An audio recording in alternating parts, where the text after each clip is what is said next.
ప్రియమైన దేవుని జనమా, దేవుని కుటుంబమా, మీకును అలాగే మొదటి వర్తమానము చెప్పినటువంటి మా సహోదరి వలి సిస్టర్ గారి కుటుంబానికి హృదయపూర్వకమైన శుభాభివందనాలు తెలియచేస్తున్నాను.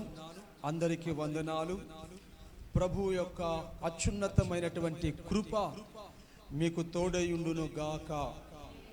ఆమేన్. మంచిది. మొదటి వర్తమానం మనం విన్నాం. ప్రియమైన వారులారా, వినుటకు మనం ఏం చేయాలంటే వేగిరపడాలి. హల్లెలూయా. మాట్లాడుటకు ఏం చేయాలమ్మా? నిదానించాలి. చూడండి, దేవుడు వినుట కొరకే మనకి ఏం చేశాడంటే 2 చెవులు ఇచ్చాడు. ఏం చేయాలా? వినుటకు వేగిరపడుచు చక్కగా వినదాన్ని మనం ఏం చేయాలా? నెమరు వేసుకుంటూ.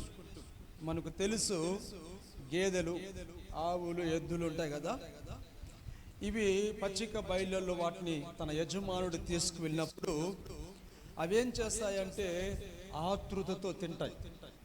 హల్లెలూయా. ఎలా తింటాయి? తన ముందర చేసిన ఆహారమును ఆతృతతో తిని ఆ తర్వాత ఏం చేస్తారంటే అది నిదానంగా ఒక చోట కూర్చున్నప్పుడు, పడుకున్నప్పుడు తిరిగి ఏం చేస్తుంది? ఆ ఆహారమును మరలా తీసుకొని చక్కగా నిదానంగా ఓపికతో నెమరు వేసుకొని మరలా మిరుగుతూ ఉంటుంది. చూడండి, ఆ విధంగా మనం కూడా ఏం చేయాలంటే దేవుడిచ్చే ప్రతి వాక్యాన్ని జాగ్రత్తగా వినాలి.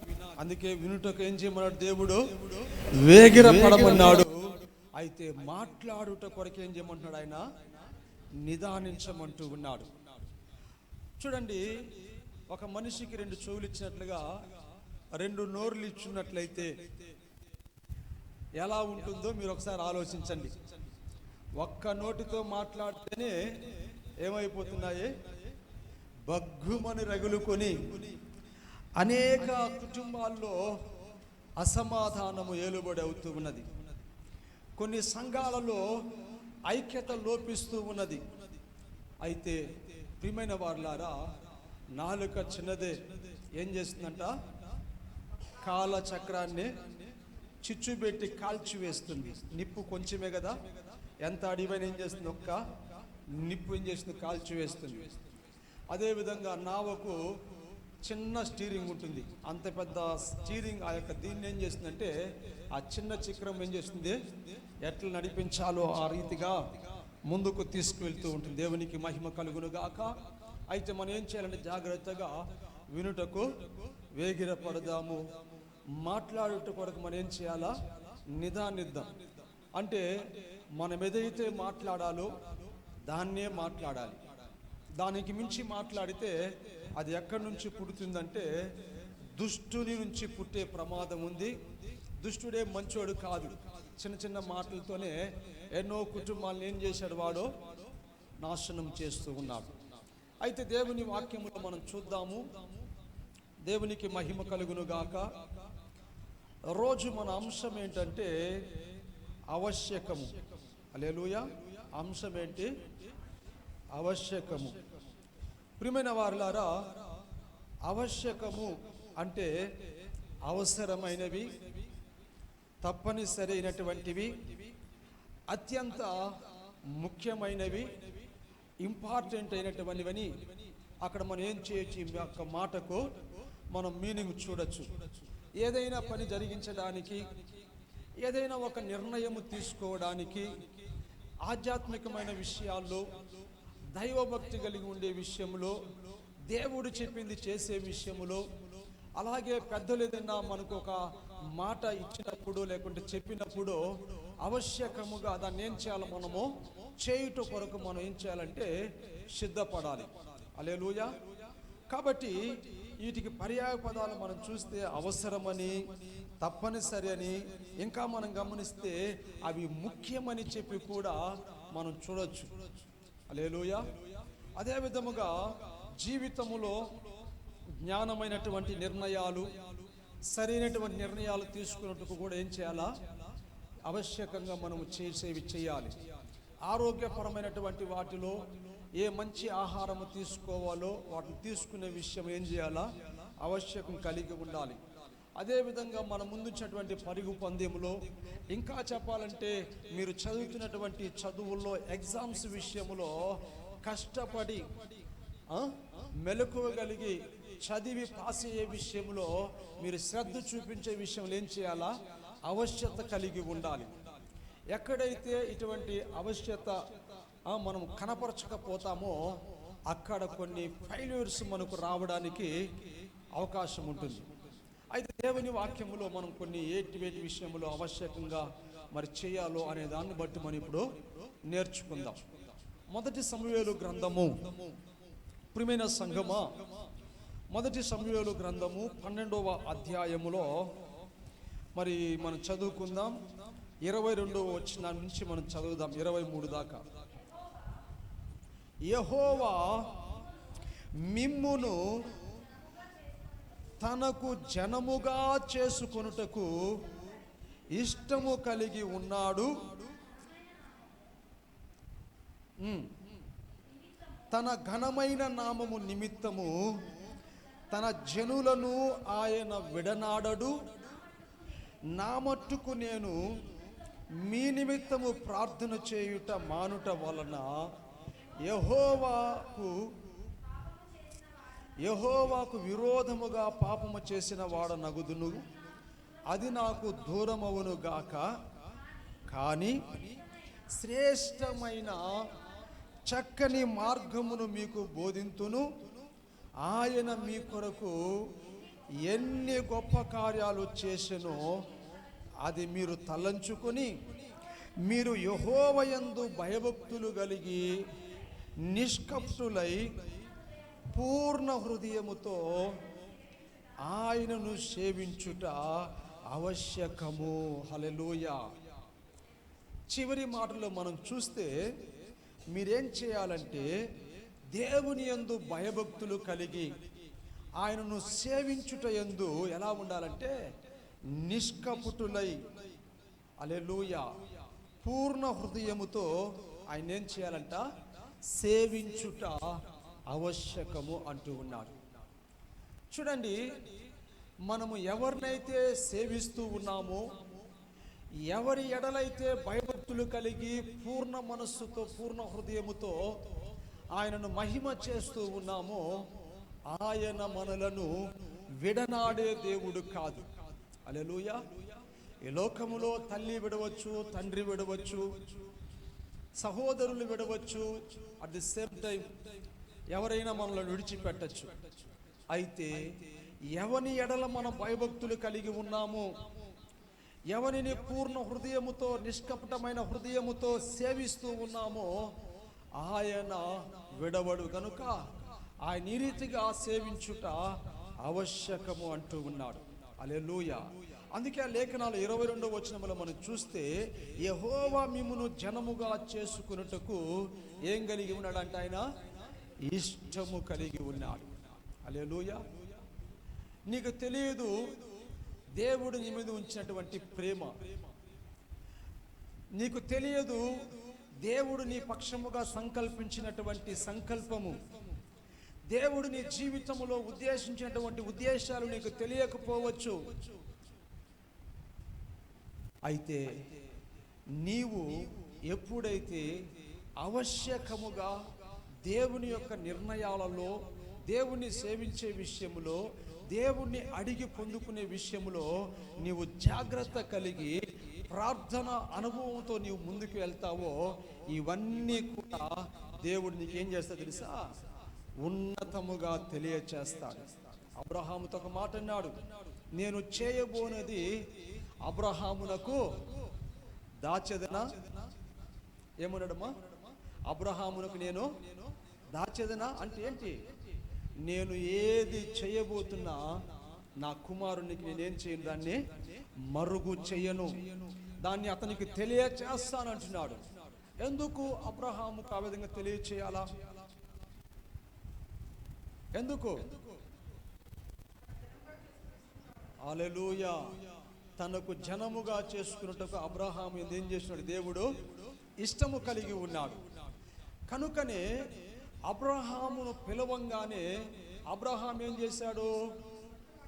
హల్లెలూయా, తడువు చేయకుండా, ఆలస్యం ఇంకొన్ని రోజులని చెప్పి దాన్ని పోస్ట్ పోన్ చేయకుండా, ఎప్పుడైతే నీ తండ్రి ఇంటి నుంచి, నీ దేశము నుంచి, నీ బంధువుల యొద్ద నుంచి నీ వచ్చేయి, నీకు చూపించు, అది ఏదో అక్కడికి నువ్వేం చేయాలా, వెళ్ళాలని చెప్పంగానే అబ్రహాం ఏం చేశాడమ్మా? హల్లెలూయా, వెంబడే ఆ పని చేయుట కొరకు ఆవశ్యకముగా బయలుదేరాడు గనుక ఆయనకు ఇష్టమైపోయాడు. ఎవరికి? దేవునికి ఇష్టమైపోయాడు. కనుకనే తనకిష్టమైనటువంటి వారికి ఆయన ఏది కూడా దాచకుండా బయలుపరుస్తాడు. అట్ ది సేమ్ టైం వారి పక్షముగా రావలసిన దీవెన, ఆశీర్వాదము, ఆరోగ్యము, ఐశ్వర్యము, ఇంకా ఇంకా ఎనీబడి ఏవైతే దేవుడు ఇవ్వాలని కోరుకుంటున్నాడో అవి ఇవ్వకుండా ఆయన ఆపడు.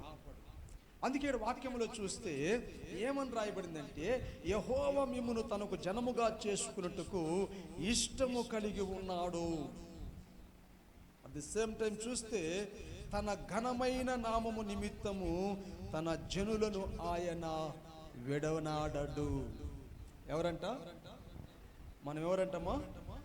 తనకు ఘనమైనటువంటి నామము నిమిత్తము, చదువు మాట, జనులుగా ఉంటున్నాము గనుక ఆయన ఏం చేయడంట? మనల్ని విడనాడడు అంటున్నాడు.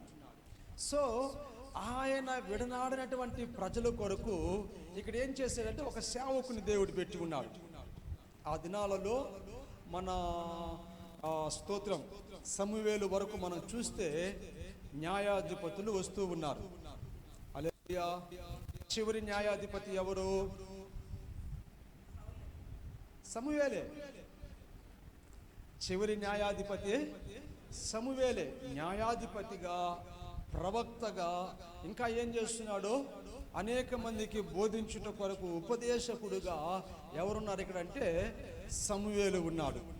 సమూయేలు రామాలో, గిల్గాలులో, ఇంకొక ప్రాంతం మీద ఉంది.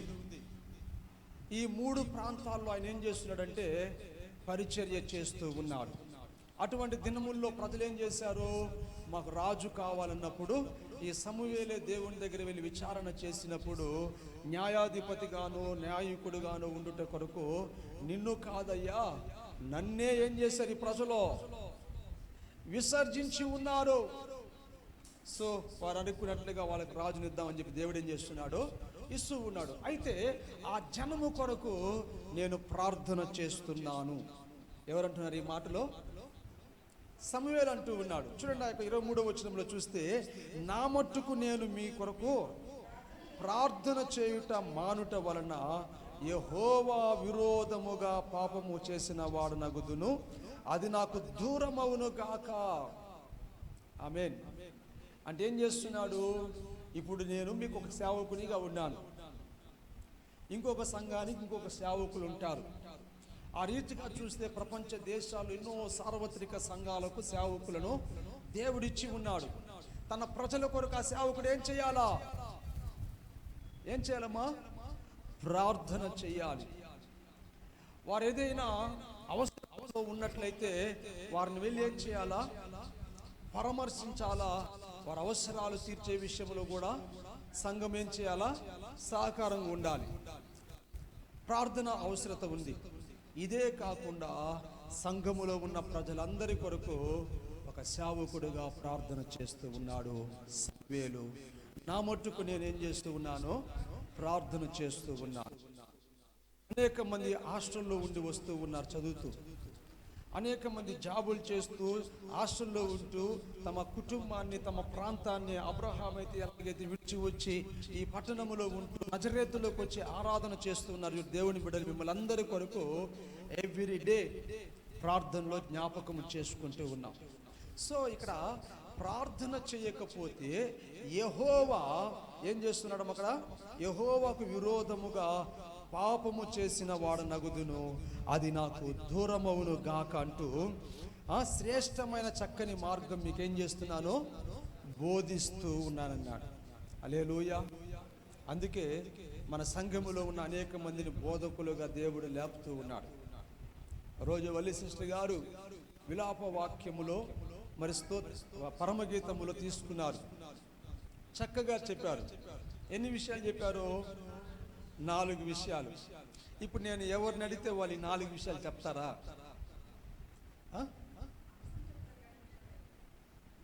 అంశాలే సిస్టర్ గారు తీసుకున్నారు కదా 4. ఏమేమి తీసుకున్నారు? ఎవరైనా చెప్పండి.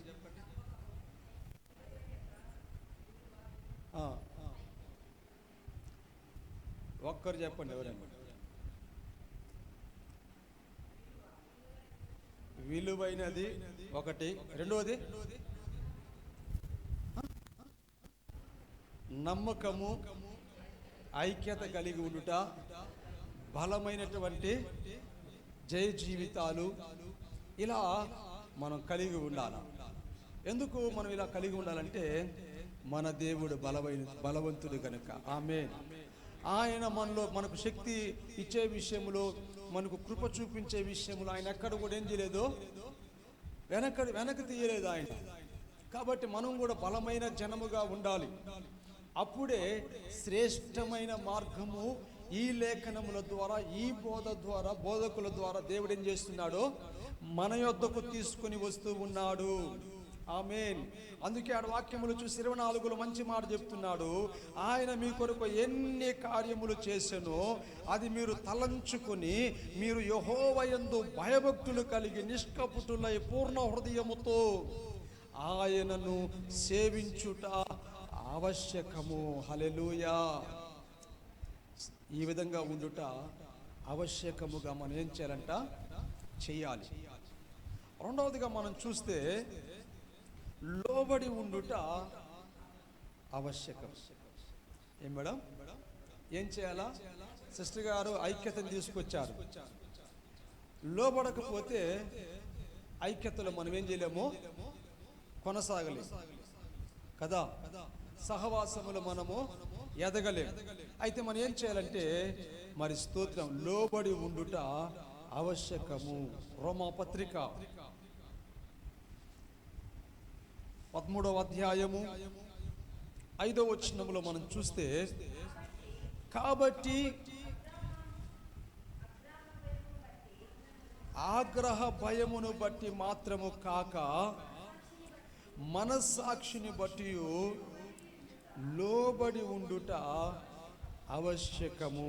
ఇక్కడ 2 విషయాలు తీసుకొస్తూ ఉన్నాడు. ఒక్కటి ఏమంటున్నాడమ్మా? ఆగ్రహము. రెండోది ఏంటంట? భయము. ఆమేన్. ఇంకొక విషయం ఏం చెప్తున్నాడంటే మనస్సాక్షి. ఏం చెప్పాడు ఇక్కడ? మొదటిగా ఆగ్రహ భయము, రెండవది ఏంటంట? మనస్సాక్షి. ఒక వ్యక్తి మంచి మనస్సాక్షి కలిగి ఉన్నాడు అనుకోండి, అతని యొద్దకి చెడు వచ్చినా మంచి వచ్చినా అతను ఏం చేస్తారంటే మనస్సాక్షితో దేవుడిచ్చినటువంటి ఆ జ్ఞానముతో దాన్ని ఏం చేయగలుగుతాడో ఆలోచించి తగు నిర్ణయం తీసుకుంటాడు. ఆగ్రహం ఏం చేస్తుందంటే భయమును పుట్టిస్తుంది. ఎందుకు? ఎవరికైనా ఒకరికి ఆగ్రహం వచ్చింది అనుకోండి, ఆగ్రహం అంటే ఇంకో మీనింగ్ ఏంటి దానికి? కోపం. Right answer. కోపం వచ్చినప్పుడు కొంతమంది ఏం చేస్తారు తెలుసా? వాళ్ళు ఏం చేస్తారు వాళ్ళకే తెలియదు. కొంతమంది చేతిలో ఏ వస్తువు ఉంటే దాన్ని ఇసురు కొడతారు గోడకి.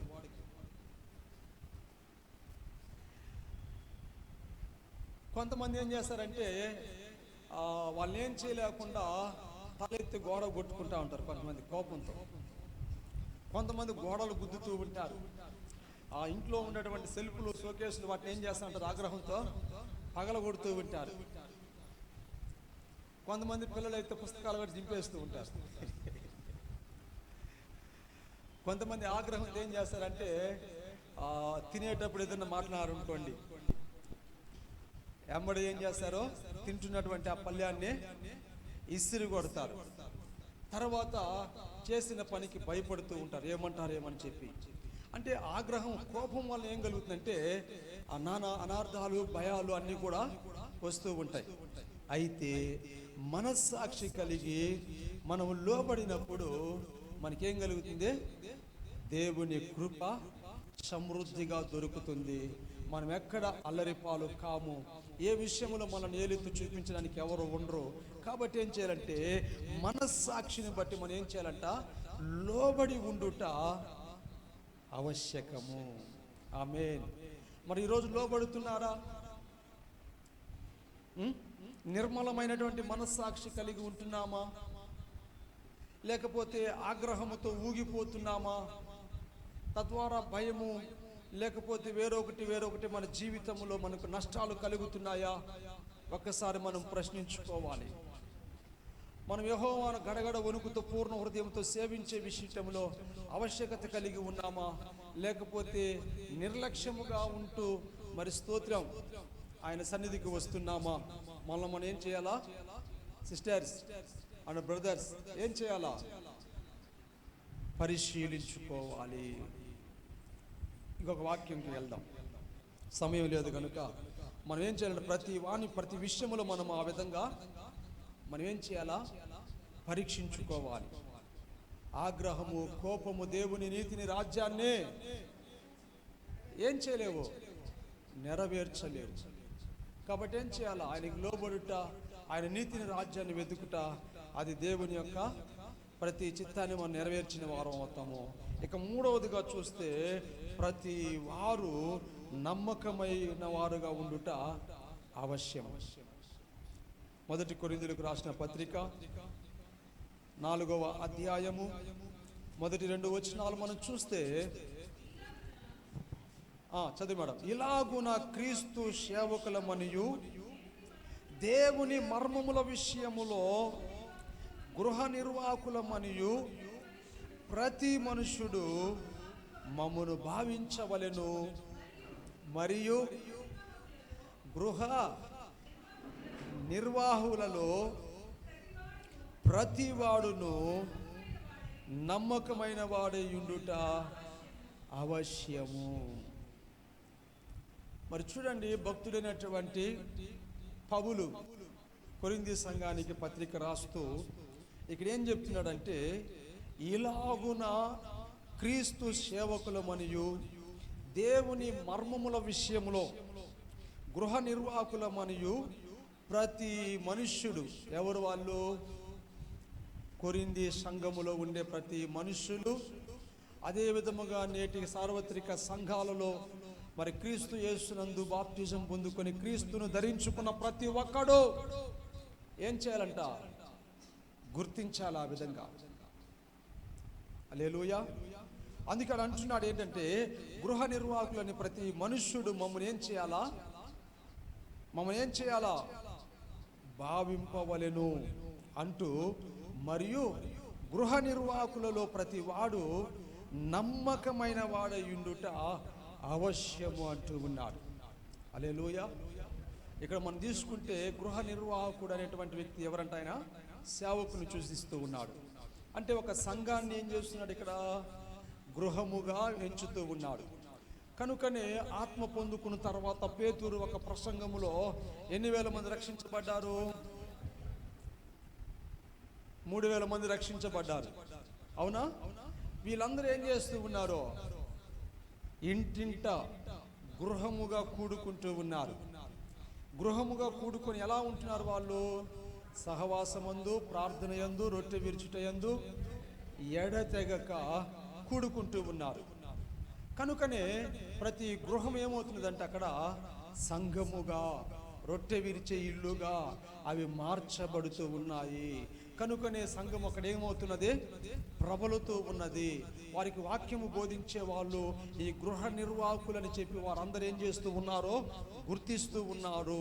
అయితే 2వ వచనంలో చెప్తూ ఉన్నది, మరియు గృహ నిర్వాహకులలో ప్రతి వాడు ఏమై ఉండాలంట? నమ్మకమైన వాడుగా ఉండుట అవశ్యము అంటున్నాడు. దేవునికి మహిమ కలుగును గాక. మరి నమ్మకముగా దేవుని గృహములో మనం ఉంటూ ఉన్నామా? సంఘానికి శిరస్సు అయినటువంటి ఈ సంఘము శరీరధారి అయినటువంటి క్రీస్తుకు మరి ఏంగా కనబడుతుంది?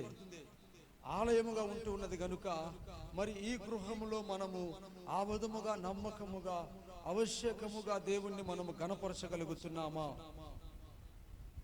అందుకే ప్రసంగి చెప్పాడు, మీరు దేవుని మందిరమునకు వెళ్ళినప్పుడు మీ ప్రవర్తన ఏం చేయండి, జాగ్రత్తగా చూసుకోండి. చూసుకుంటున్నామా?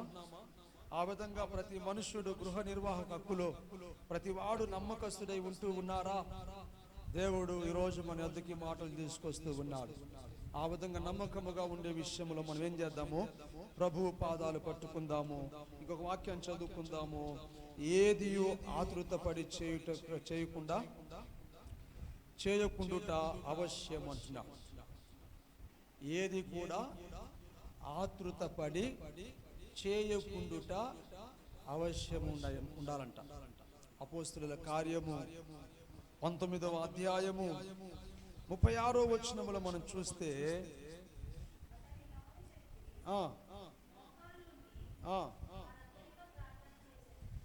19:36 ఈ సంగతులు నిరాక్షేపమైనవి గనుక మీరు శాంతము కలిగి ఏదియు ఆతురతపడి చేయకుండుట ఆవశ్యకము. హల్లెలూయా. చాలా మందికి ఆతృత ఎక్కువ ఉంటుంది. ఏం చేస్తూ ఉంటారో, ఏదో చేయాలని చెప్పి ఆతృత పడుతూ ఉంటారు. అయితే మనం ఆత్మీయ విషయాల్లో దేవుని కొరకు ఏదో ఒకటి చేయాలన్నటువంటి ఆతృత పడి ఉండడము, ఆసక్తి కలిగి ఉండటము మంచిదే కదా. అయితే వేరే విషయాల్లో మనం ఏంగా ఉండకూడదంట, ఆతృత పడకూడదు. కొంతమందికి తిండి కనపడితే ఏం చేస్తారు, ఆతృత తింటా ఉంటారు. కొంతమంది ఎదుటింట్లో ఏదైనా మంచిది కొన్నారనుకోండి, వాళ్ళకుందే మనకు లేదని చెప్పి ఏం చేస్తూ ఉంటారో దాన్ని ఎప్పుడెప్పుడు తీయాలని చెప్పి ఆతృత పడుతూ ఉంటారు. ఇంకా ఎదుగుదల చూసి వారవలేక ఆతృత పడి ఏం చేస్తూ ఉంటారంటే శాపనార్థాలు పెడుతూ ఉంటారు. ఇలా చూస్తే ఎన్నో జరుగుతూ ఉంటాయి. అయితే ఇక్కడ జరిగిన విషయం ఏంటో తెలుసా, అక్కడ ఒక విగ్రహం ఒకటి ఉంది. ఆ 19వ అధ్యాయం మీరు చదివితే అస్తోరేతు దేవనేసి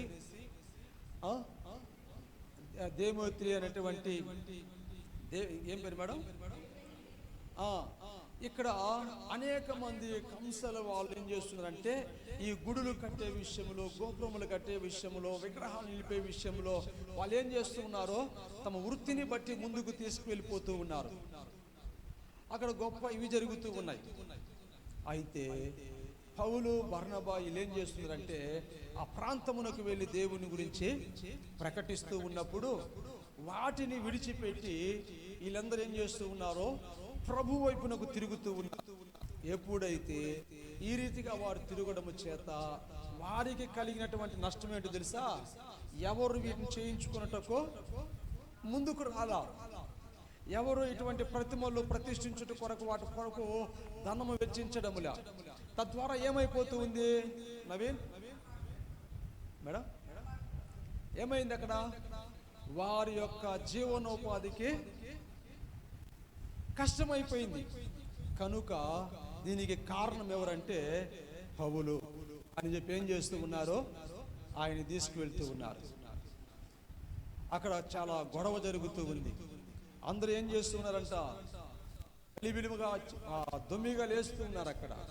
అయితే ఇక్కడ వాక్యం ఏమని చెప్తుందంటే మీరేం చేయాలంటే శాంతము కలిగి, హల్లెలూయా, మనం ఏం చేయాలంటమ్మా, ఈ సంగతులు నిరాక్షేపమైనవి గనుక, ఇవేవి పెద్ద పట్టించుకోవాల్సిన అవసరం లేదు. దీన్ని ప్రత్యేకించి భూతద్దములో పెట్టి చూడవలసిన అవసరం కూడా లేదు. కొన్నిసార్లు మనం కూడా చిన్న విషయాలకి ఎక్కువ థింక్ చేస్తూ ఉంటాం, అవునా కాదా అమ్మా చెప్పాలి. చిన్న విషయాలే, వాటిని అంతగా పట్టించుకోవాల్సిన అవసరం కూడా ఉండదు. కానీ దాన్నే ఏం చేస్తూ ఉంటామో ఆలోచిస్తూ ఉంటాము, దాన్నే ఎందుకో పట్టుకుంటా ఉంటాము. అలా చేయడం అవసరం లేదు. ఏది మేలైనదో, ఏది శ్రేష్టమైనదో, ఏది దేవునికి అనుకూలమైనదో దాన్ని ఏం చేయాలా, పట్టుకోవాలి. దాన్ని ఏం చేయాలా, నిత్యము దాన్ని మనం చేయుట కొరకే సిద్ధపడాలి. అయితే ఇక్కడ చూస్తే ఏం చెప్తుంది తెలుసా? ఈ సంగతులు నిరాక్షేపమైనవి గనుక మీరు శాంతము కలిగి ఏదియో ఆతృతపడి చేయకుండుట అవశ్యము. ఒకవేళ ఏదైనా ఆతృతపడి ఏదైనా చేస్తున్నావా, ఆతృతపడి ఏదైనా కాను మాట మాట్లాడుతున్నావా, జాగ్రత్త. మనం ఏది కూడా అలాంటివి చేయకుండా ఉండే విషయంలో మనం ఏం చేయాలంట? ఆవశ్యకంగా మనం జాగ్రత్త వహించాలని ప్రభు కోరుకుంటూ ఉన్నాడు. ఇంకొకటి ఏంటంటే దేవుని వాక్యము ఆవశ్యకముగా మనం ఏం చేయాలంట? వినాలి. అపోస్తుల కార్యంలోనే 13వ అధ్యాయము ముగిస్తూ ఉన్నాను, 2 minutes. అపోస్తుల కార్యము 13వ అధ్యాయం 46వ వచనం చదువుకుందాం.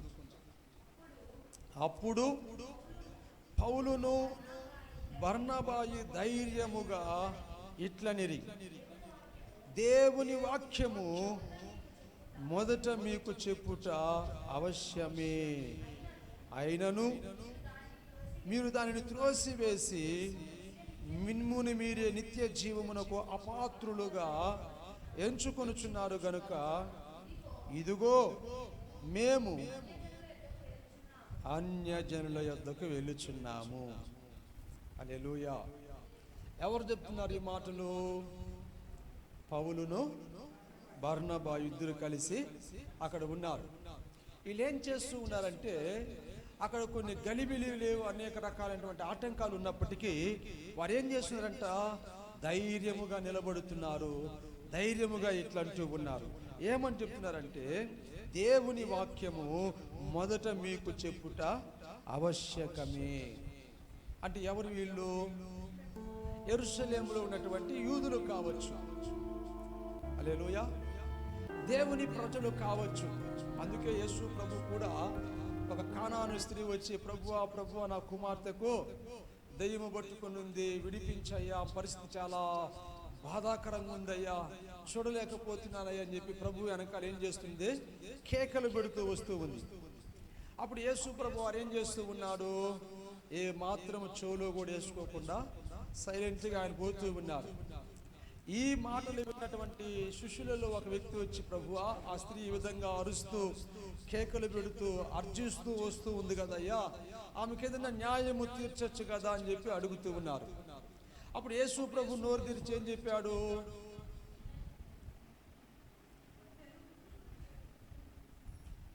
హల్లెలూయా,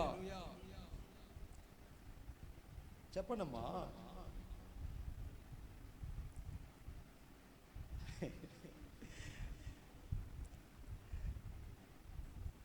దేవుని పిల్లలకు పెట్టవలసిన రొట్టె ముక్కలు కుక్కలకు పెట్టుట యుక్తము కాదన్నాడు. అంటే దీనికి ముందు ఒక మాట మనం గమనిస్తే, నశించినటువంటి ఇశ్రాయేలీయులకు గొర్రెల యొద్దకే ఏం చేయబడ్డాడు? ఆయన పంపబడి ఉన్నాడు. అంటే మొదట ఎవరికి వాక్యము? ఇశ్రాయేలీయులకి. నశించిపోతున్న ఇశ్రాయేలీయులు ఎందుకు నశించిపోతున్నారంటే, వీళ్ళు ఇంకా ధర్మశాస్త్రాన్ని పట్టుకొని ఏం చేస్తూ ఉన్నారు? ఊగలాడుతూ ఉన్నారు. పరిశుద్ధులు శాస్త్రుల యొక్క బోధలు ఏం చేస్తూ ఉన్నారు? ఇంటూ ముందుకు వెళ్తూ ఉన్నారు. అయితే వచ్చిన మెస్సయ్య క్రీస్తు యేసు అని చెప్పి వాళ్ళు గుర్తించక, ఆయన బోధలకు వాళ్ళు చెవియొగ్గి ఆయన వెంబడించక రకరకాలుగా వారు ఉంటూ ఉన్నారు. ఈ కానాను స్త్రీ కూడా ఏం చేస్తుందంటే, దేవునికి లోబడే వాళ్ళు కాదు వాళ్ళు. కాబట్టి పిల్లలకు పెట్టు రొట్టె ముక్కను కుక్క పిల్లలకు పెట్టుట యుక్తము కాదయ్యా అని చెప్పేసి ఆయన అంటూ ఉన్నప్పుడు ఆ స్త్రీ ఏమనింది తెలుసా? నిజమే అయ్యా, యజమానుని యొక్క బల్ల మీద పిల్లలు తింటూ ఉంటే అది రాలిపోతే కుక్కలు గాడు తింటాయి కదయ్యా అని చెప్పి అన్నప్పుడు వెంబడి ఏం చేస్తున్నాడు? ఆ విశ్వాసాన్ని బట్టి తన కుమార్తెను బాగు చేస్తూ ఉన్నాడు. ఎందుకు ఈ మాటలు చెప్పాల్సి వచ్చిందంటే, మొదట మీకు ఏం చేయబడి ఉన్నది? వాక్యము చెప్పుట అవశ్యకమై ఉన్నది. అయితే మీరేం చేస్తూ ఉన్నారో? నా మాటలు నమ్మడం లేదు. నన్ను ఏం చేస్తూ ఉన్నారు? మీరు అనేక రకాలుగా బాధిస్తూ ఉన్నారు. నన్ను చంపేయడానికి అనేక రకాలుగా మీరేం చేస్తున్నారు? అటాకులు చేస్తూ ఉన్నారు. ఒకసారి ఎత్తైన పర్వతం మీద తీసుకెళ్లారు కదా యేసు ప్రభుని, నిటారుగా ట్రొల్లించడానికి తీసుకెళ్లారు. అయితే యేసు ప్రభు ఏం చేశాడు? అక్కడ జ్ఞానముగా వెళ్ళిపోయాడు. ఎందుకు వెళ్ళిపోయాడంటే ఆ విధంగా చనిపోవడము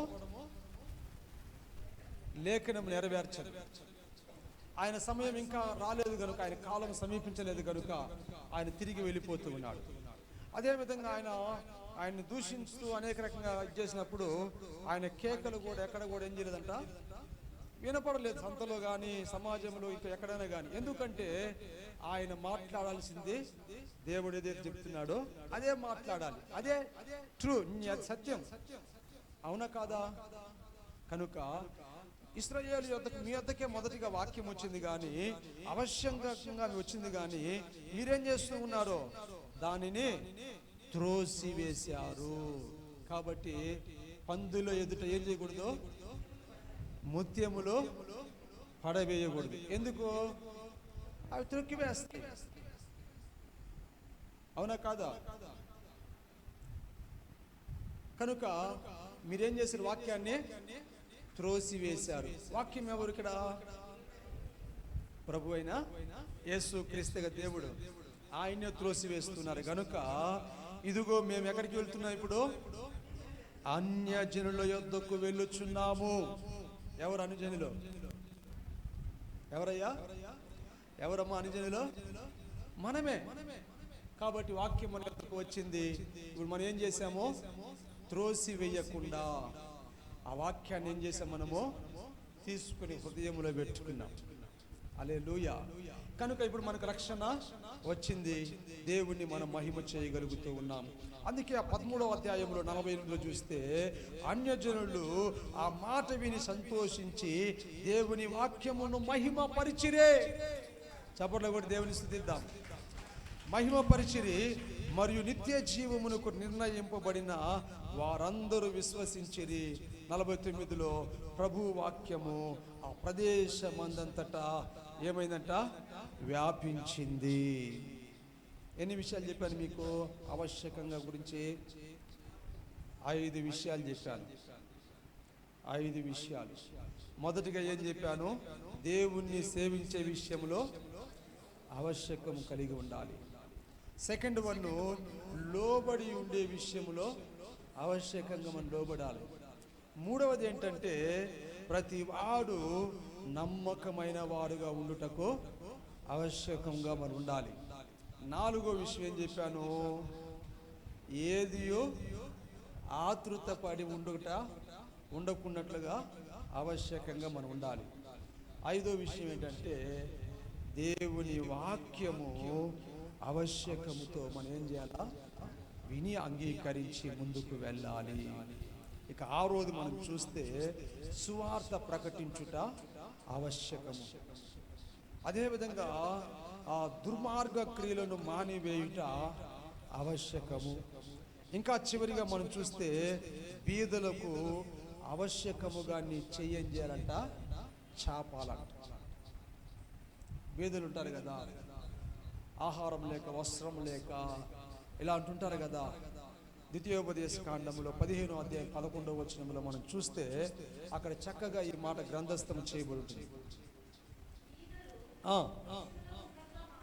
ఉండక మానరు, అందుచేత నేను ఈ దేశములో ఉన్న నీ సహోదరులకు బీదలకును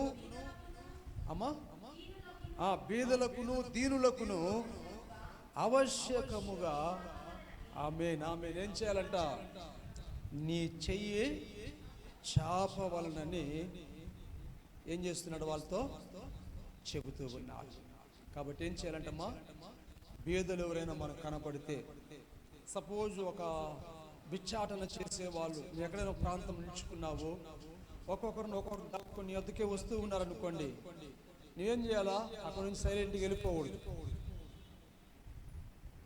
చాలా మంది ఏం చేస్తారో, ఇంక వాళ్ళ దాకా మన దాటి మన దగ్గరికి వస్తారని చెప్పి అలా వెళ్ళిపోయే వాళ్ళు ఉంటారు కొంతమంది. నీ వద్దకు వస్తూ ఉన్నాడంటే నీ దగ్గర కలిగినది ఏదో ఉంటే అతనికి ఇవ్వు. ఒకవేళ లేకుంటే ఆ ప్రేమతోనే ఆయన ఏం చెయ్యి, అయ్యా ప్రస్తుతానికి నా దగ్గర నిండుకున్నాయి, మీరు వెళ్ళండి అని చెప్పండి.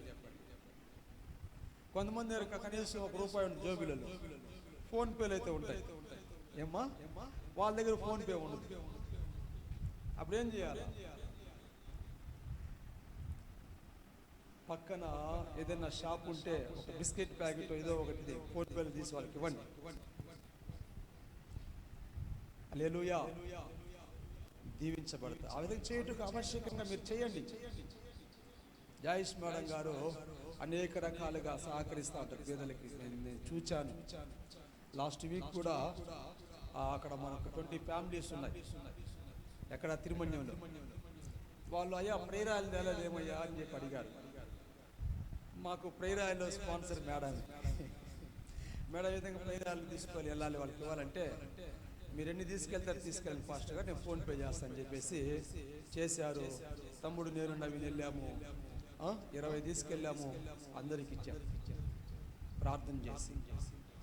వాళ్ళ విశ్వాసం ఏంటంటే దేవుని ప్రేరణతో మేము అప్లై చేసుకుంటే దేవుడు మమ్మల్ని స్వస్థపరుస్తాడు. నిజమే, స్వస్థపరుస్తాడు. ఎందుకంటే వాక్యం ఉంది. సంఘ పెద్దలు పిలిపించండి, ఎవరైనా బలహీనంగా ఉంటే నూనె రాచి ప్రార్థించండి. విశ్వాస సహితమైన ప్రార్థన రోగిని బాగు చేస్తుంది. కాబట్టి ఏం చేయాలా? చేయాలా. కాబట్టి ఈ విధంగా ఆవశ్యకంగా చేసే విషయంలో ఏవైతే ఉన్నాయో, సేవించే విషయంలో, శాంతం కలిగి ఉండే విషయంలో, బీదలను కనికరించే విషయంలో ఏవైతే ఉన్నాయో, దేవుని వాక్యం వినే విషయంలో ఏవైతే ఉన్నాయో, వాటన్నిటిని మనం ఏం చేద్దామో చేద్దాం. తలలు వంచండి. దేవుడి మాటలు దీవించును గాక. తలలు వంచండి.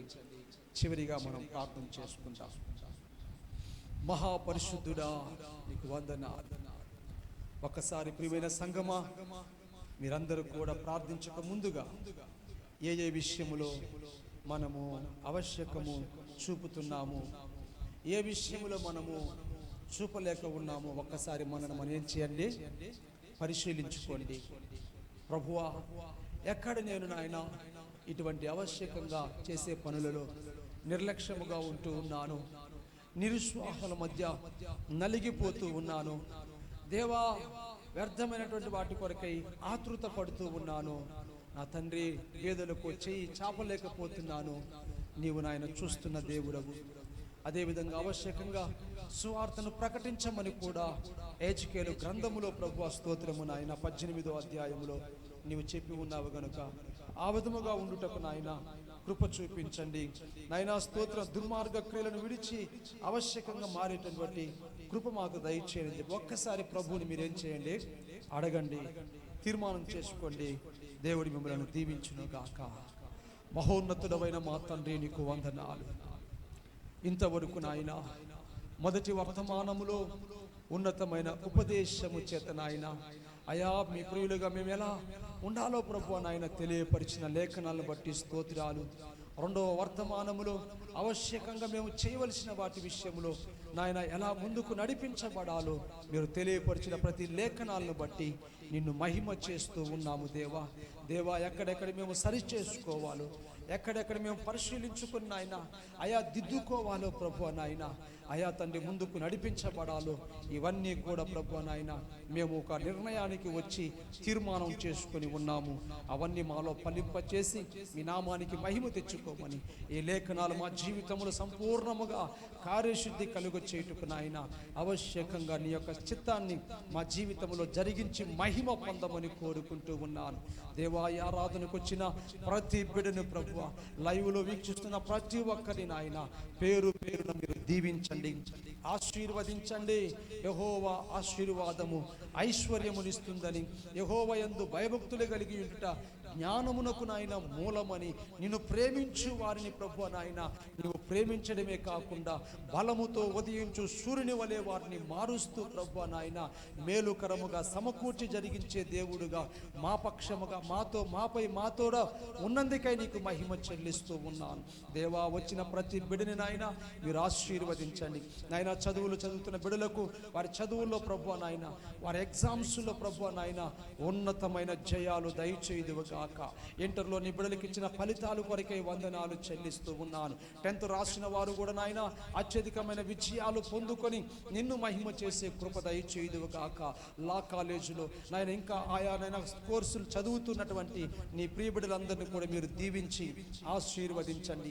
వ్యాపారములు చేయుచున్న వారిని, ఉద్యోగములు చేయుచున్న వారిని అయా మీరు దీవించి వారి పనులు, వారి ఉద్యోగములు, వ్యాపారములో అత్యధికమైన విజయాలు నాయన తీసుకురమ్మని ప్రార్థిస్తూ ఉన్నాను. మట్టుకే కాకుండా నాయన ఉద్యోగముల కొరకే ఏ ప్రయత్నములైతే నిబుడలు చేస్తున్నారో, ఏనైనా కోచింగ్స్ తీసుకుంటూ ఇంటర్వ్యూస్కి వెళ్తూ ఉన్నారో, నిశ్చయముగా వారి చదువులకు తగిన ఉద్యోగాలు వారు పొందుకొందురుగా కని పలుకుచూ ఉన్నాను. నాయన ప్రమోషన్స్ విషయంలో నాయన నీవు కృప చూపుదువుగా కని పలుకుచూ ఉన్నాను. మట్టుకే కాకుండా నాయన ట్రాన్స్ఫర్స్ విషయంలో నాయన ఎంతమంది అయితే అడుగుచూ ఉన్నారో, ప్రియా మేడం విషయంలో కూడా నా తండ్రి ఆ యొక్క నాయన ఫైలు నాయన అధికారుల దృష్టికి వెళ్ళి కదిలించబడ్డానికి నాయన చేయుచున్న ప్రయత్నాలు సఫలమవడానికి నీ బిడ్డ నాయన తన సమీపానికి వెళ్ళి తండ్రి నిన్ను మహిమ చేయుటకు నాయన ఉద్యోగములు ముందుకు వెళ్ళటం కాల్సిన కృప అనుగ్రహించుదువుగాకని పలుకుచూ ఉన్నాను. యవ్వన బిడ్డల జీవితాల్లో వివాహ కార్యముల కొరకై నా ప్రభువా చేస్తున్న ప్రయత్నములు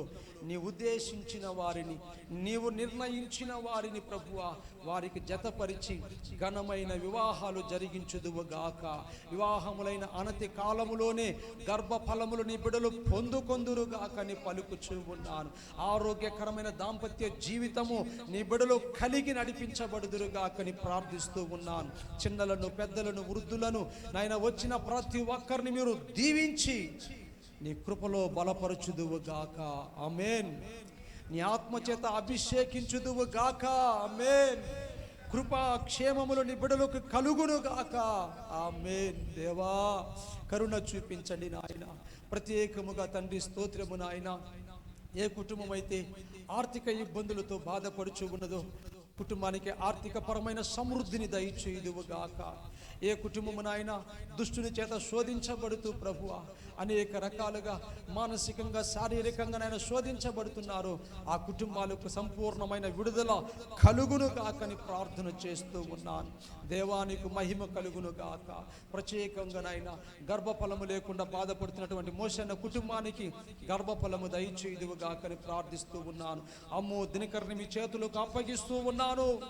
నీ బిడ్డలకు కూడా నాయన గర్భఫలము దయచేయండి నాయన. నీ కార్యములు నూతన పరచమని కోరుతూ ఉన్నాను. ఆ రీతిగా ప్రతి విషయంలో నీ సన్నిధి సముఖము సమాధానకరముగా మా అందరి దైనందిన జీవితాల్లో ఏలుబడి అవునుగాక. దేవా ఈ సమయంలో తిరిగి నీ బిడ్డలు ప్రభు వారి వారి గృహాలకు వెళుతూ ఉంటుండగా ఎనలేని విధముగా నీ కృపను మోసుకొని అయా నీ ద్వారా సాగనంపబడుదురుగాక. నా యొద్దకు రండి, అప్పుడు నేను మీ యొద్దకు వస్తానన్న వాగ్దానము చేత నాయన నీ సన్నిధి నీ బిడ్డలతో కూడా వెళ్ళి వారి కుటుంబాలను ప్రభువా ఇంకా ఉన్నతముగా కట్టుదువుగాకని, దీవించుదువుగాకని ప్రార్థన చేస్తూ ఉన్నాను. ఆ విధముగా సహాయము దయచేసి మహిమ పొందమని, మమ్మలను చెరిపే దుష్ట క్రియలు నాయన, దుష్టుని యొక్క తలంపులు, ఆలోచనలు ఏవి కూడా ఎవరి దగ్గరకు రాకుండా ప్రతి బిడ్డని ఆత్మ వస్త్రముతో కప్పి నాయనా నీవే నడిపించుదువుగాకని ప్రార్థిస్తూ ఉన్నాను. ఆ విధముగా సహాయము దయచేసి మహిమ పొందమని మరొకసారి నాయన వచ్చిన బిడ్డలందరికీ ప్రభువు పేరిట శుభములు నాయన నీ క్షేమము నాయన కలుగునుగాకని పలుకుతూ, రాకుండా ఆగిపోయిన వారిని, వచ్చి మధ్యలో వెళ్ళిపోయిన వారిని, నూతనముగా వచ్చిన బిడ్డలను అందరినీ కూడా దీవించి మహిమ పొందమని యేసు నామమున ప్రార్థిస్తున్నాను తండ్రి. ఆమేన్. నా ప్రాణమా యెహోవాని సన్నుతించుము, నా అంతరంగ సమస్తమైన పరిశుద్ధ నామమును సన్నుతించుము. నా ప్రాణమా యెహోవాని సన్నుతించుము, ఆయన చేసిన ఉపకారములు దేనిని మరవకము. ఆమేన్. మన ప్రభు అయిన యేసుక్రీస్తు కృప, పరమ తండ్రి అయిన దేవుని ప్రేమ, పరిశుద్ధాత్ముని యొక్క నిత్య సన్నిధి సదా మనకును, రోజు వాక్యం అందించినటువంటి వల్లెమ్మ కుటుంబానికి, అలాగే రాబో దినముల్లో మొదటి వర్తమానము జాన్, అలాగే నవీన్ బోధించబోతుండగా వారికి నాయన స్తోత్ర బుద్ధి వాక్యమును, జ్ఞాన వాక్యమును అయా నీవు దయచేసి దీవించి నడిపించమని, ఆ రీతిగా అనేక మందిని సేవకులుగా సంఘములో లేవనెత్తుతున్నందుకై నీ కృపకు నాయన పాత్రులుగా మేమందరం నడిపించబడుదుముగాక. ఆమేన్.